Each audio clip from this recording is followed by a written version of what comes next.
Russia moves naval exercise that rattled EU member Ireland. Russia says it will relocate naval exercises off the coast of Ireland after Dublin raised concerns about them amid the tense dispute with the West over expansion of the NATO alliance and fears that Russia is preparing to invade Ukraine.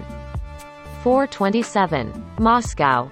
Russia says it will relocate naval exercises off the coast of Ireland after Dublin raised concerns about them amid a tense dispute with the West over expansion of the NATO alliance and fears that Russia is preparing to invade Ukraine. The Feb 3-8 exercises were to be held 240 kilometers, 150 miles, off southwestern Ireland, in international waters but within Ireland's exclusive economic zone. Ireland is a member of the 27-nation European Union but not a member of NATO.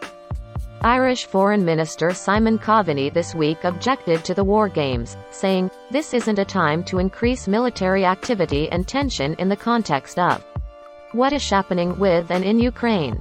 The fact that they are choosing to do it on the western borders, if you like, of the EU, off the Irish coast, is something. Fate in our view is simply not welcome." Russia's embassy in Ireland on Saturday posted a letter on Facebook from Ambassador Yuri Filatov saying the exercises would be relocated outside of the Irish Economic Zone, with the aim not to hinder fishing activities. The decision was a rare concession amid the escalating tensions surrounding Russia's massing of an estimated 100,000 troops near the border with Ukraine and its demands that NATO promise never to allow Ukraine to join the alliance, stop the deployment of NATO weapons near Russian borders and roll back its forces from Eastern Europe. The US and NATO formally rejected those demands this week, although Washington outlined areas where discussions are possible, offering hope that there could be a way to avoid war. Russian President Vladimir Putin has made no public remarks about the Western response. Foreign Minister Sergei Lavrov said it leaves little chance for reaching agreement, though he also says Russia does not want war. U.S. Defense Secretary Lloyd Austin said Friday that Putin could use any portion of his force to seize Ukrainian cities and significant territories, or to carry out coercive acts or provocative political acts, like the recognition of breakaway territories inside Ukraine. 2 territories in eastern Ukraine have been under the control of Russia-backed rebels since 2014, after Russia annexed the Crimean Peninsula from Ukraine.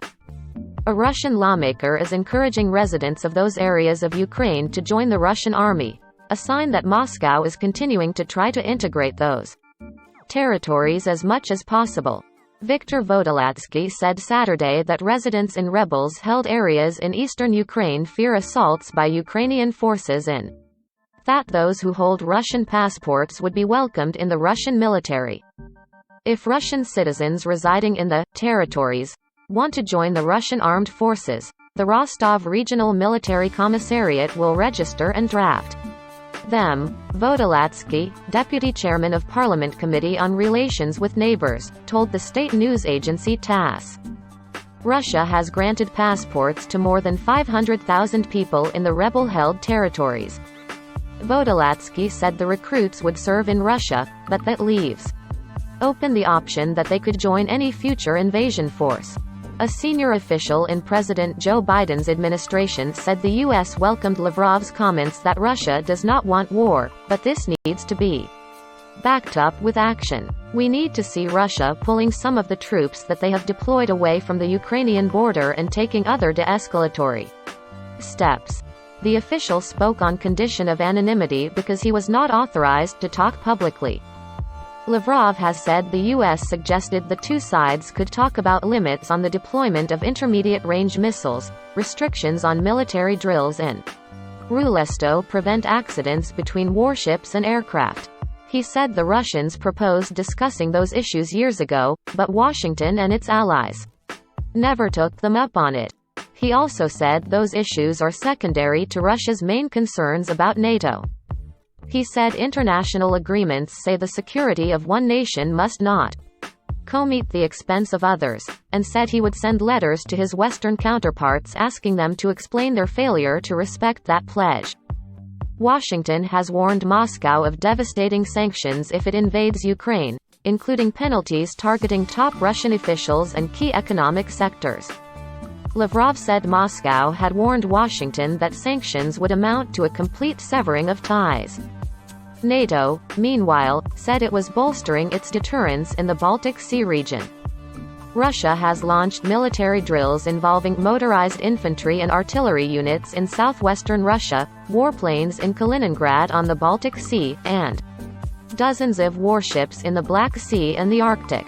Russian troops are also in Belarus for joint drills, raising Western fears that Moscow could stage an attack on Ukraine from the north from Belarus.